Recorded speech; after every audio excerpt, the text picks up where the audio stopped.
Right breaking news చూస్తున్నారు.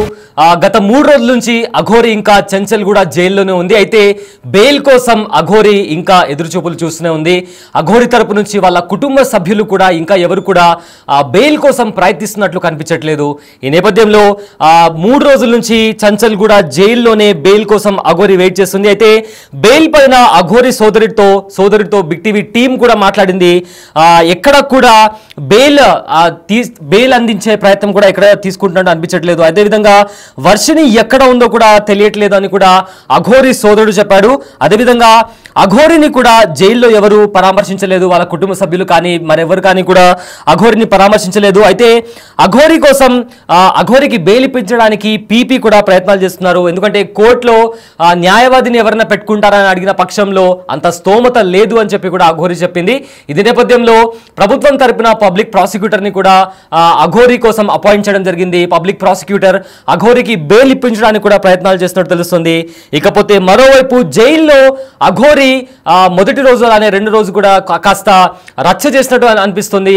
అరుస్తూ కేకలు పెడుతూ వర్షిణిని తనతో ఉంచాలని చెప్పి కూడా కాస్త హంగామా చేసినట్టు కూడా మనకు వచ్చిన సమాచారం. అయితే వర్షిణిని తన దగ్గరకు రప్పించుకోవాలంటూ కూడా కేకలు పెడుతూ హంగామా చేస్తూ కూడా కాస్త ఒక కైండ్ ఆఫ్ రచ్చ చేశాడు అని కూడా మనకు వచ్చిన సమాచారం. ఇదే నేపథ్యంలో అఘోరిని సీసీటీవీ పర్యవేక్షణలో సీసీ కెమెరాలు పెట్టి ప్రతి క్షణం అఘోరిని పోలీసులు మానిటర్ చేస్తూ వచ్చారు. సో అఘోరిని క్షణం పోలీసులు ఎప్పుడెప్పుడు ఏం చేస్తుందా అని చూస్తూ వచ్చారు. అయితే నిన్న అఘోరి సోదరుడితో బిగ్ టీవీ టీం మాట్లాడారు. ఎగ్జాక్ట్గా ఏం మాట్లాడారో ఒకసారి చూద్దాం. హలో హలో హలో గౌతమి నుండి బిగ్ టీవీ నుంచి కాల్ చేస్తున్నాను. చెప్పండి. రైట్, శ్రీనివాస్ జైల్లో ఉన్నారు. మరి మీ తరఫు నుంచి లాయర్ని ఏమైనా పెట్టే ప్రయత్నం ఏమైనా చేశారా? చేయలేదండి. ఎందుకు అంటే వద్దనుకుంటున్నారా లేకపోతే పెట్టకూడదు అనుకుంటున్నారా ఏంటి? హలో మాట్లాడుతున్నప్పుడు ఒక క్లారిఫికేషన్ లాంటిది అడిగిన క్వశ్చన్స్ కి ఇచ్చేసి పెట్టేసేయండి. ఇప్పుడు మీరు వాళ్ళ ఫ్యామిలీ కాబట్టి అడగడం జరుగుతుంది అంతే. కరెక్ట్ అండి, నేను తర్వాత కాల్ చేస్తాను. అనుకున్నా వేరే కాడ ఉన్నా. కాదు ఒక్క దానికి ఆన్సర్ చెప్పండి. హలో హలో అయితే మీ తరపు నుంచి మీ బ్రదర్ ని బయటికి తీసుకురావడానికి లాయర్ని ఏమైనా పెడుతున్నారా? ఇంకా పెట్టలేదు మేడం, మేము ఇంకా అడిగి రానేలేదు. కాదు, వర్షిని మీతోనే ఉంటానంటుంది. తెలియదండి, ఇంకా మాకేం తెలియదు. పెట్టుకోరా మీతో పాటు? తెలియదు అంటే మీకు ఏం తెలీదు? ఆయన జైల్లో పెట్టారన్నది తెలీదా లేకపోతే అమ్మాయిని ఎక్కడ పెట్టాలన్నది తెలీదా? తెలియదు. ఆయన జైలుకి వచ్చింది తెలిసే కానీ మాకు ఇక్కడ ఏంటిదన్నది తెలియదు. ఇంకా మాకేం తెలియదు. నార్మల్ గా వెళ్ళారా, చూసారా పోనీ మీ బ్రదర్ ని? లేదు చూడలేదు మేడం. మేము తర్వాత చేస్తాం మేడం, మీరు ఆగండి. మీరు ఆగండి కాదు, అడిగినప్పుడు చెప్పండి. అరే నాకు వేరే పని మీద ఉన్నాం. అఘోరి తమ్ముడితో బిగ్ టీవీ ప్రతినిధి మాట్లాడారు. అయితే ఈ నేపథ్యంలో మీరు అఘోరి బెయిల్ కోసం ట్రై చేస్తున్నారని కూడా అడగడం జరిగింది. అయితే అసలు బెయిల్ కోసం ట్రై చేయనట్టుగా వారి మాటల్లో అనిపించింది. అయితే మొత్తానికి అఘోరికి బెయిల్ వస్తుందా రాదా అనేది ఒక క్వశ్చన్ మార్క్గా ఇప్పుడు వినిపిస్తుంది. సో దీనికి సంబంధించిన మరింత సమాచారం మా ప్రతినిధి గౌతమి అందిస్తారు. రైట్ గౌతమి, ఇప్పటికే 3 రోజులైంది అఘోరి జైల్లో ఉండి. సో ఏంటి, ఎవరైనా బెయిల్ కోసం అప్లై చేశారా? బెయిల్ వచ్చే ఛాన్స్ ఉందంటారా? రైట్ సయ్యద్, అయితే ఇప్పటి వరకు అయితే అటు శ్రీనివాస్ ఫ్యామిలీ మెంబర్స్ కి సంబంధించి ఎవరు కూడా రెస్పాండ్ అయ్యే పరిస్థితి లేదు. ఎందుకంటే పొద్దున మనం ఫోన్ చేసి వాళ్ళతో మాట్లాడే ప్రయత్నం కూడా చేశాము.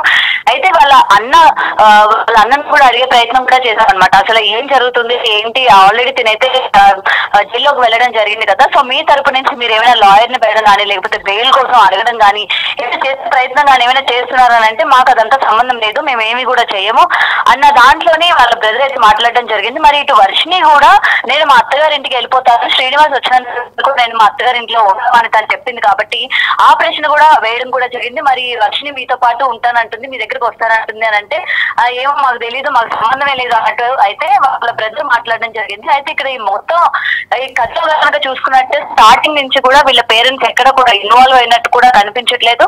మరి కొన్ని వినిపిస్తున్నాయి.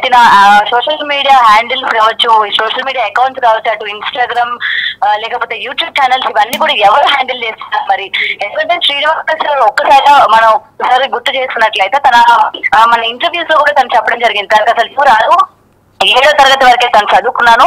చిన్నప్పుడే ఇంట్లో నుంచి వెళ్ళిపోవడం కావచ్చు, ఇలా చాలా కథలు చెప్పడం కూడా జరిగింది. మరి ఇవన్నీ కూడా హ్యాండిల్ చేసింది ఎవరు అని అంటే ఖచ్చితంగా వాళ్ళ బ్రదర్ ఇవన్నీ కూడా హ్యాండిల్ చేస్తున్నారు అన్న డౌట్ కూడా ఈ రోజు ఉంది. ఈ కోణంలో కూడా చాలా మంది ఆలోచిస్తున్న పరిస్థితి కూడా కనిపిస్తుంది. అయితే ముఖ్యంగా ఈ మొత్తం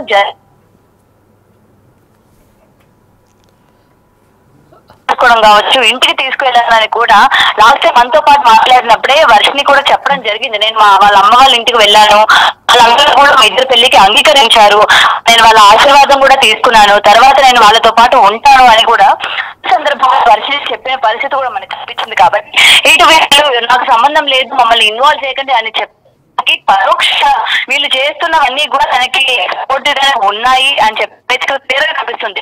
సో ఏదైనా సరే thank you Gautami, thank you for the update.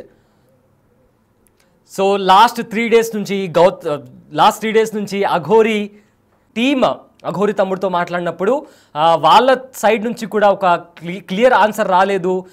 ముందుకొచ్చి వాళ్ళు బెయిల్ తీసుకోరా అనే క్వశ్చన్కి కూడా సరిగ్గా సమాధానం ఇవ్వని పరిస్థితి. అయితే జైలుకి కూడా పరామర్శించడానికి కూడా అఘోరి కుటుంబ సభ్యులు ఎవరు కూడా ముందుకు రాలేదు. ఇదే నేపథ్యంలో పబ్లిక్ ప్రాసిక్యూటర్ అంటే ప్రభుత్వం తరపు నుంచి అఘోరికి ఒక పబ్లిక్ ప్రాసిక్యూటర్ని కూడా అపాయింట్ చేశారు. పబ్లిక్ ప్రాసిక్యూటర్ కూడా ఇప్పుడు బెయిల్ కోసం ప్రయత్నిస్తున్నప్పటికీ